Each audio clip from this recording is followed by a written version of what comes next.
Welcome to Beyond the Press Release, a production of Gorecom, in which we speak to small cap executives right after they put out important news. In this case, it's not one, but two big press releases within 24 hours. We're talking to Steve McAuley, CEO of Empower Clinics, trades on the CSE under the stock symbol CBDT, and for our friends in the US, EPWCF, and in Frankfurt, AEC. Now, the two headlines that we're going to talk about first one came out 48 hours ago. Empower Clinics acquires medical laboratory capable of processing 4,000 COVID tests per day. And the second one is Empower Clinics' new medical lab commences COVID testing for a major TV and film studio. Steve, welcome back. George, thank you. Always a pleasure to be on your show. Back to back. I don't think we've ever done this before. So let's go through them one by one because you can't do one without the other. First of all, how big are these announcements? The first one for the acquiring the medical lab, how big is that in terms of just business expansion, taking the company to the next level? And the second one in terms of commercial acceptance, you're going to do 1,000 specimens over 30 days. What do each of those mean and what should shareholders be taking away from that? Yeah, this is a material announcement for us in terms of acquiring Kai Medical Laboratory. This is a great operation, state-of-the-art diagnostic and lab equipment in the heart of the medical center in Dallas, Texas.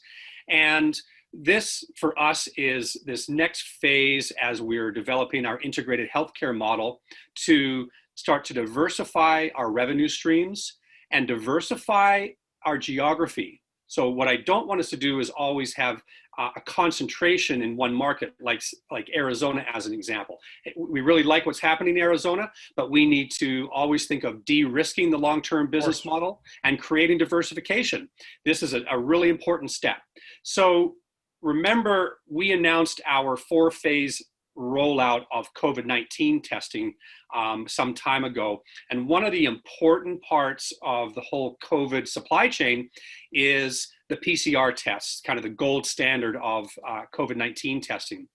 Ultimately, to be a successful player in with scale running PCR tests nationwide, you need to own a lab. You have to be able to control the work, the distribution of specimens, sure, and control the turnaround time and the quality. So we've been on the hunt for a lab acquisition as a result. We happened to connect with Yoshi Tyler and Michael Haynes in Dallas, and we were able to get what we think is a very good transaction done for both parties. And the closing just took place a couple days ago, and we're continuing to work through our integration and opening up the new markets. And let's talk about the economics of the lab before we hop on to 24 hours later, you get your first really big high profile kind of contract. 4,000 tests per day is what it's capable of. Just break down, if you can, the revenue model there, what that potentially looks like. Because we know, to be clear, you're not doing 4,000 tests a day right now, but right, that's where you can get to. So let's talk about the revenue model there. Yeah, so when we break it down specifically for COVID-19, so we can do many other types of test protocols, whether it's blood or toxicology or whatever the case may be. But we're very focused because the demand is there right now on COVID-19 testing, PCR, and antibody testing. And so our capacity models are based on taking our diagnostic machinery and understanding how many samples at a time you can process. So without being too technical, we can process, we have a 384 specimen well that will run the PCR analysis to come up with the result. We can run 4 to 5 of those 384 wells in an 8-hour shift. So we just start to extrapolate and multiply. So that's where if we look at just running 2 shifts in a day, we're going to get ourselves in excess of 4,000 specimens at full capacity. The revenue model associated with that is really a blend of whether it's wholesale work or kind of retail work. So wholesale work tends to be somewhere in the range of $85 to $100 US per specimen to the lab. If we actually source the contract ourselves and are managing the specimen collection at point of sale or point of business, then that piece of the revenue expands again, and that can run anywhere between 125 US to say 175 US and upward. And that's a bit of a range. So if we just run those numbers and run the capacity, there's a really significant market opportunity for us. And it's why we work so hard to identify a high complexity CLIA and COLA certified lab. And it just so happens that we could strike a deal with Yoshi and Michael that really made sense for both parties. So back of the napkin math, even if you're using your lower end of your price range, let's say $80, and let's say instead of 4,000 tests a day, you're doing 1,000. So that's 25% of capacity. That's $80,000 a day in revenue. That's pretty much all bottom line, I'm assuming, once you take out, the costs of the salaries and the hard costs that are there. Yeah. So, and that's US dollars, right? So, and you're right. So, this is, is a nice margin service. We do have a cost of goods sold related to the test and the protocols and the goods associated with running the tests.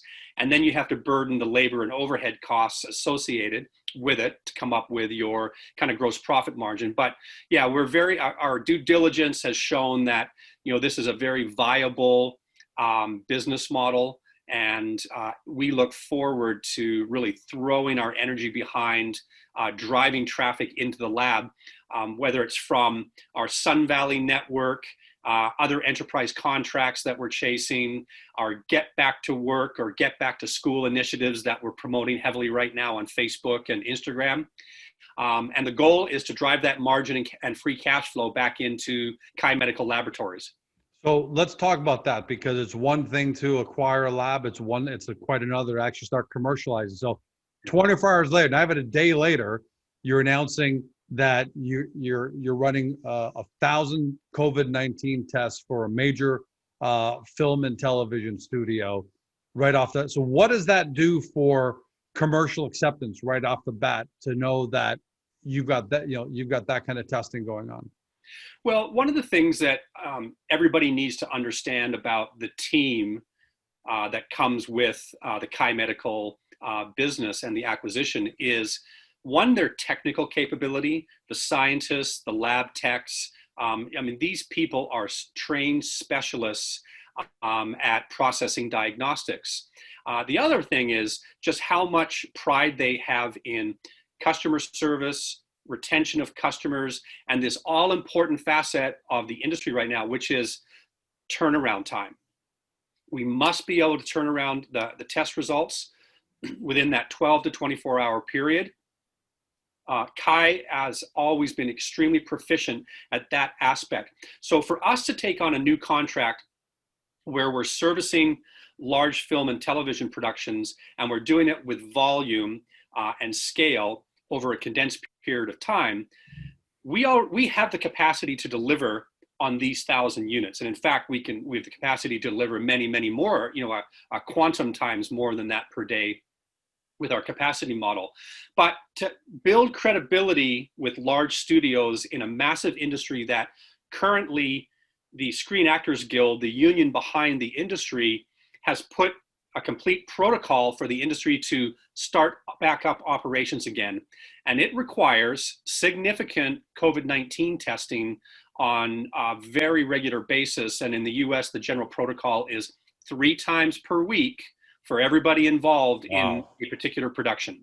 So this is millions of COVID-19 tests that are industry dependent now. And we just want to be part of that ecosystem and demonstrate that we can actually fill the customer service requirements and the demand necessary. And the partnership that brought this latest agreement, the one you announced yesterday, they've already had they've already brought 6 of these to Kai Medical. I guess the other ones were prior to the acquisition. So is it fair to say that this is why you had that emphasis on the acquisition press release, where you're talking about, we think we're going to have, a major impact here on enterprise, especially film and TV studios? Yeah, it is. So we're working with a number of different players. This is a very big industry. There are many touch points. There are a number of parties who are doing different parts of servicing this COVID-19 testing responsibility. So we have different partners that we're working with. The one particular service contract that we entered into back in September is one group who are dedicated to serving, film and television industry, and we happen to be, one of their lab partners. They will undoubtedly have other lab partners in different parts of the country. We're just honored to be one of those partners, and we want to make sure that we're, doing our job on their behalf. And we look forward to, servicing more contracts with them and more business in different parts of the United States going forward. And the numbers are there. We know that this industry, film and TV, is losing literally billions and billions of dollars this year. They need to get back to work. They're going to run out of inventory. There are so many shows that have been left. I watched, for example, the show Billions, and they put the first half of the season in the can and haven't been able to film since. So they're losing a ton of money. Everyone in the whole ecosystem is losing money. So would it be fair to say, Steve, that industry there is not only highly motivated, but they have the economics that warrant it? It's another thing for Agoracom having issues. I have to think about, hey, can I be spending $5,000 or $10,000 a day on tests, to get my business back up and running, versus a film studio that 1,000 specimens are going to cost it $100,000, which is peanuts compared to the hundreds of millions and billions that they're losing. Yeah, you're totally correct. I mean, this is the scale of, large numbers. So the economic impact that the industry is losing is literally billions. There are tens, hundreds of thousands of people unemployed as a result, yep, waiting to get back to work. So the regulatory bodies, the state boards, the unions that represent everybody have said, okay, we get it, but here are the rules of engagement. And as long as you abide by the rules, we'll let you get back to work. So we are trying to take advantage of our capabilities as clinicians. We have an expertise in managing the patient experience. We have a COVID team in our Sun Valley group. We have phlebotomists. And now we have Chi Medical Laboratory to add capability, cachet, expertise, and then ultimately be able to chase after this really solid, great revenue that's available. And we want to be a strong player nationwide in some of these big sectors. Fair to say that where we'll leave it off with this, the nature of Empower Clinics has almost complete change from where it was on January the 1st. At that point, you were more of a CBD life sciences, and that's still part of what you do at the clinic level. But given the growth in phase 1, phase 2, phase 3, and now you're moving into heavy phase 4, exactly what you said was going to happen has happened. Is it fair to say that the nature of the company is really changing significantly and for the better? Well, I think that some aspects are definitely changing for sure. So we have always been a clinic operator. What's changing are the type of diversified services, physician-based services that we're offering through our clinics. We're having to make sure that we're moving where the market is, and that we're not left behind with a business model that really is slowing down or not functioning. I see us long-term as an integrated healthcare company with diverse physician-based services, managing many hundreds of thousands and millions of patients in multi-states in the United States. I see us in the near term having a new footprint coming in Canadian markets, and I see us serving a variety of different alternative physician-based treatment options to the many millions of patients that we want to access in the future, keeping in mind that our technology layer is extremely important. Telehealth has become very, very prominent for us in our clinics in the Pacific Northwest and also in Arizona. We're using telemedicine every single day, and we expect to be able to leverage that technology and capability in the future as well. Yeah, the way I see it, the company is starting to morph into, it's just starting getting bigger and bigger on its core competency, but getting bigger and bigger. You're starting to get into the well health. Everyone knows that company. Cloud MD, because Yeah. the telemedicine, the power you have in telemedicine. So I think in the next 12 months, it seems like that's where the company's morphing into. Yeah, and I think when you really look at this from a financial and analytical standpoint, which many of your followers are trying to make decisions on whether to support a company like ours or not. So I think us comparing us to Well Health and Cloud MD is quite appropriate. Now, what's interesting is if you look at their stocks today, they've been on a rise like crazy. They're trading at 27 times revenue. If we traded at half of that multiple today, we would be a 50-cent stock with a $50 million market cap. We add in Kai Medical and the potential of many million dollars of revenue. We have the potential of breaking through $10 million US revenue, like really quickly into 2021. Imagine if we start to get that type of multiple that our close comps are getting. I think that we present a tremendous value today to our existing investors and to new investors. And my message would be to our existing shareholders, stick with us. There's some great upside potential that we see coming. And if you happen to be, in Well or Cloud MD and you did great on the ride up over the next 6 months. Or if you missed it and you're kicking yourself for missing it. Yeah, or if you missed it. I think we want to make sure we're telling everyone, I don't think Steve is giving guidance here, but it's the company just shaping up that way. So if you miss those, you may have another shot at the can, right? I think there's an opportunity. I mean, we're hovering around 5 cents Canadian as a stock. We've had a lot of liquidity as a result of the recent announcements over the last 24 hours. Somewhere in the neighborhood of 10 million shares traded over the last 2-3 days, and so I'm optimistic about the liquidity that we're getting. We need to keep executing, and my belief is that's this price movement and fresh, new interest, new buyers will come.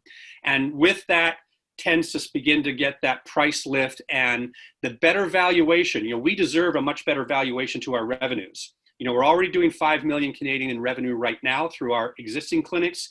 We now add on Kai Medical. We add on another nice acquisition, perhaps in the Canadian markets.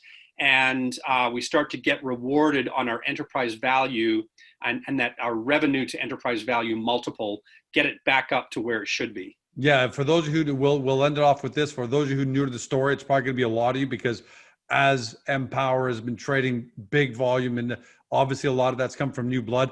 Make sure you go back on Agoracom and take a look at some of the summaries where we got a nice neatly wrapped up here.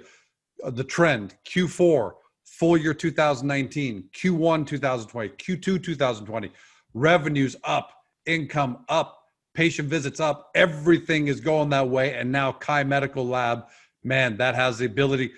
We don't know, but given Steve's track record for taking over the company in 2019 and where he's brought it to, he's proven himself. And if Kai Medical can live up to half the expectations of what we think it's possible, it's a brand new ball game in the next 6 to 12 months. Congratulations, Steve. We know you're at your cottage, so sorry that we got you kind of informally at your cottage, but we thought it was important for you to really talk to everybody about what you guys have achieved.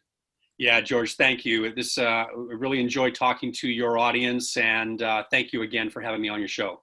Anytime. You keep bringing up news like this, we'll keep having you, okay? And the way you're going, we may be back on here tomorrow for all I know, and I don't know anything, by the way, and I'm saying that tongue in cheek. But for everyone at home, you've been watching or you've been tuning in by podcast, listening to Steve McAuley. He's a CEO at Empower Clinics that trades on the CSC under the stock symbol CBDT. For our friends south of the border, EPWCF, and for our friends in Europe, 8EC on Frankfurt. You've heard everything. You've watched everything. Now you got to do your due diligence. Get to Agoracom. Get to the Empower Hub. We know there's a lot of information to absorb here. We've got it neatly laid out for you, really up to date, so you can kind of revisit everything you heard, watch these videos again, and hopefully you've discovered your next Well Health, your next Cloud MD, and your next great small cap company. Have a great day. See you next time.